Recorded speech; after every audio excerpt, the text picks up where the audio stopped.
فاتحہ فجر کی 2 سنتوں کے بعد پڑھنی ہے 41 دن اور انشاءاللہ 41ویں دن ٹیسٹ کرا لینا انشاءاللہ وہ کینسر وغیرہ ختم ہو چکا ہوگا. لیکن اس کے ساتھ ایک اضافی چیز ہے, فجر کی 2 سنتوں کے بعد فرضوں سے فرض پڑھنے سے پہلے 41 دفعہ مرتبہ سورت فاتحہ پڑھنی ہے. دم کریں, پانی کے اوپر کریں, اپنے اوپر پھونکیں. دوسری بات جو بڑی اہم ہے, جی عشرت حکم کیجئے. امی کا نام نذیرہ بی بی ہے جی اور میں کافی تقریباً 20-25 سال سے بیمار ہوں, کافی زیادہ آپریشن بھی ہوئے ہیں.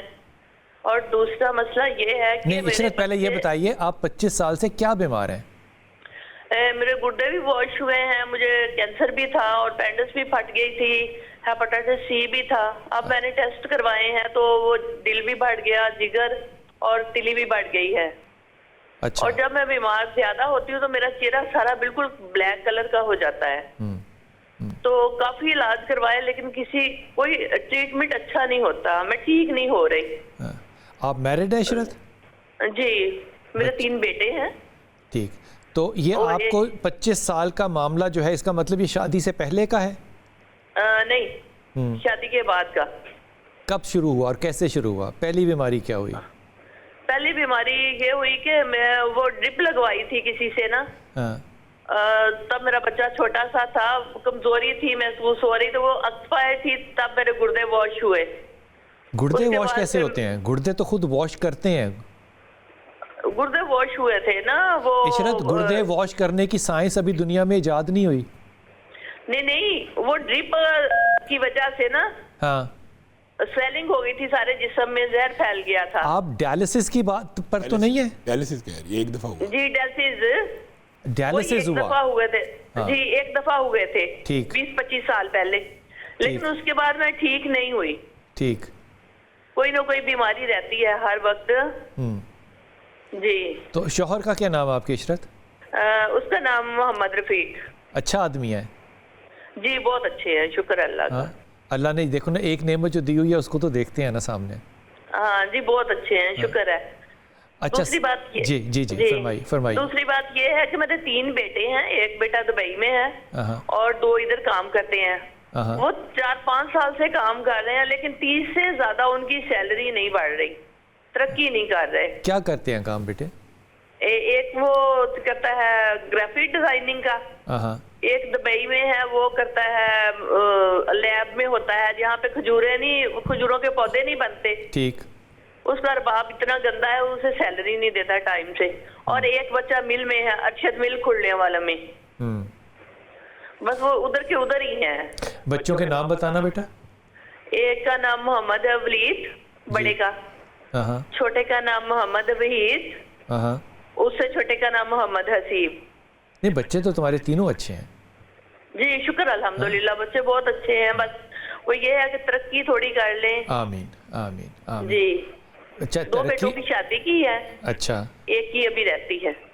ٹھیک, اللہ تعالیٰ تمہیں اچھی بہویں دے اور اچھے بیٹوں کا اچھا مقدر کرے انشاءاللہ تعالیٰ. شکر الحمدللہ, بہویں بھی بہت اچھی ہیں, بیٹے بھی اچھے ہیں. بس میں بہت بیمار رہتی ہوں, جس وجہ سے بچے بہت بیمار پریشان رہتے ہیں. وظیفہ تو دیں گے حافظ جی, لیکن میں تمہیں ایک بات بتاؤں, تم یہ جو بار بار کہتی ہو نا میں بہت بیمار ہوں, تم یہ جملہ ختم نہیں کر سکتی اپنی زندگی سے؟ نہیں میں سب کو کہتی ہوں شکر الحمدللہ میں ٹھیک ہوں. کوکا اللہ سے کہا کرو اللہ تعالیٰ تیرا کتنا شکر ہے, تو نے مجھے کتنا اچھا رکھا ہوا ہے. بالکل شکر الحمدللہ. میں یہ بات تمہیں نا مذاق میں نہیں کہہ رہا, نہ تشبیہ میں کہہ رہا ہوں. اللہ تعالیٰ کی جو حدیث تھی نا, میں نے اس کی کتاب میں نفسیات پڑھ لی. اللہ تعالیٰ نے کب کہا تھا یہ کہ جیسا مجھ سے گمان کرو گے میں ویسا آؤں گا؟ یہ کب کی بات ہے؟ میں نے آج صبح نفسیات کی کتاب میں یہ پڑھا کہ دماغ جو ہوتا ہے نا, دماغ اس کو نہیں پتہ ہوتا کہ سچ کیا ہے اور جھوٹ کیا ہے. یہ نہیں فیصلہ کر سکتا. اس کو جو کہا جائے اس کو یہ مان لیتا ہے. اس کو آپ کہیں گے نا الحمدللہ تو یہ مان لے گا الحمدللہ. اس کو آپ کہیں گے کہ کتنی بیکار بات ہے, یہ نیگیٹو چلا جائے گا. آپ نے اپنے دماغ کو الحمدللہ میں انشاءاللہ میں اس میں رکھنا ہے. اللہ تعالیٰ صحت دے گا انشاءاللہ تعالیٰ. دونوں وظیفے جو ہے نا, ایک صحت کا بتائیے اور ایک بنیادی طور پہ وظیفے کے ساتھ میں ان کو ایک علاج نبوی بھی بتانا چاہتا ہوں. جی بنیادی طور کے اوپر جو جتنے بھی صحت سے ریلیٹڈ ایشوز ہیں, جو خاص طور پہ کینسر, ڈائلسس, اس مقام پہ پہنچ جائیں, ان کے لیے ایک وظیفہ ہر بندے نے کرنا ہے. کئی مرتبہ ہم یہ وظیفہ بتاتے ہیں تو لوگ کہتے ہیں پھر کینسر ہاسپٹل بند کر دیں، آپ کے اتنے نیچے لوگ کہہ رہے ہیں ہم شفا یاب ہو گئے ہیں. یہ میں کہتا ہوں وہ ٹریٹمنٹ جاری رکھیں، وہ تو آپ جاری رکھ رہے ہیں، لیکن اس کے اندر اس کو ایڈ کریں. اگر آپ کو رزلٹ ملتے ہیں تو آپ اس کو اپنا لیں. 41 مرتبہ. اچھا یہ جاہل آدمی میری طرح کے اتنے ہیں نا اس معاشرے میں کہ جتنا کہا جائے کم ہے. بھائی ایک دوائی جب درد کی آ گئی تھی تو دوسری پھر آنے کی ضرورت کیا تھی؟ یہ کیسا آرگومنٹ ہے؟ آپ خونسی سمجھتے کیا ہوتا ہے؟ خونس کرنا جو ہے نا، یہ فو کرنا، یہ ضرور ہو لیکن خدا کا واسطہ ہے ادب کے ساتھ. میں بلال بھائی سب کو کہتا ہوں جتنے کینسر پیشنٹ ہیں ملک میں اور جتنے گردے کے پیشنٹ ہیں ان کے لیے ایک علاج نبوی بھی ہے جو امام ابن قیم وغیرہ نے بتلایا، اور ایک وظیفہ یہ ہے 41 مرتبہ سورۃ فاتحہ فجر کی 2 سنتوں کے بعد پڑھنی ہے 41 دن، اور انشاءاللہ 41ویں دن ٹیسٹ کرا لینا، انشاءاللہ وہ کینسر وغیرہ ختم ہو چکا ہوگا. لیکن اس کے ساتھ ایک اضافی چیز ہے، فجر کی 2 سنتوں کے بعد فرضوں سے فرض پڑھنے سے پہلے 41 دفعہ مرتبہ سورۃ فاتحہ پڑھنی ہے. دم کریں، پانی کے اوپر کریں، اپنے اوپر پھونکیں. دوسری بات جو بڑی اہم ہے جی، ان 41 دنوں میں انہوں نے نہ گوشت کھانا، نہ دودھ پینا ہے، نہ دہی کھانا ہے. انہوں نے صرف سبز چیز کھانی ہے، صرف سبز چیز. اس کی وجہ یہ ہے کہ یہ اب عصر حاضر کی، یہ میں امام ابن قیم کے دور کی 700 سال پرانی باتیں بتا رہا ہوں. عصر حاضر کے لوگوں نے بھی، میڈیسن نے یہ بات ثابت کی ہے، جو کینسر سیل نشو نما پاتے ہیں نا، جو کینسر سیل کی خوراک ہے وہ پروٹین ہے. گردے خراب ہوتے ہیں پروٹین سے.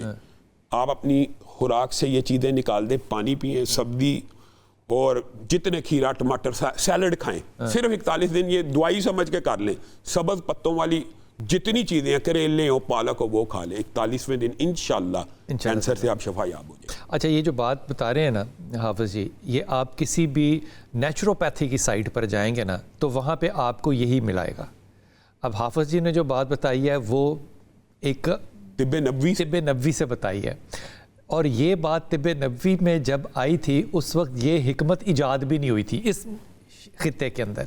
لیکن اس کو کر کے دیکھیے، یقین کیجئے پاکستان میں شاید اس کے اوپر اتنا یقین یا ایمان نہیں ہے. طب نبوی پہ ہندوستان میں جتنا پریکٹس ہو رہا ہے نا آپ سوچ نہیں سکتے. یہ علاج وہاں پہ آشرم بنے ہوئے ہیں جو کرتے ہیں. ہمیں شرم کرنی چاہیے کہ ہم کرٹیسائز کرتے ہیں. اچھا وہ میں کہہ رہا ہوں جب ہم یہی بات کرتے ہیں، میں کبھی کہہ دوں نا کہ زیتون کا تیل استعمال کریں، شہد استعمال کریں، انجیر استعمال کریں، جو رسول اللہ نے عام خوراک برکتیں بتائی، کلونجی استعمال کریں، تو نیچے لوگ یہ کہتے ہیں پھر ہم ہسپتال بند کر دیتے ہیں. پھر اور ان لوگوں نے، انڈینز جو ہیں، ان لوگوں نے آشرم جو کھولی ہوئے یہ سیمی ہاسپٹلز ہیں جہاں پہ کہ یہ علاج ہو رہا ہے، اور یہ اتنے مہنگے ہیں حافظ جی کہ آپ سوچ نہیں سکتے.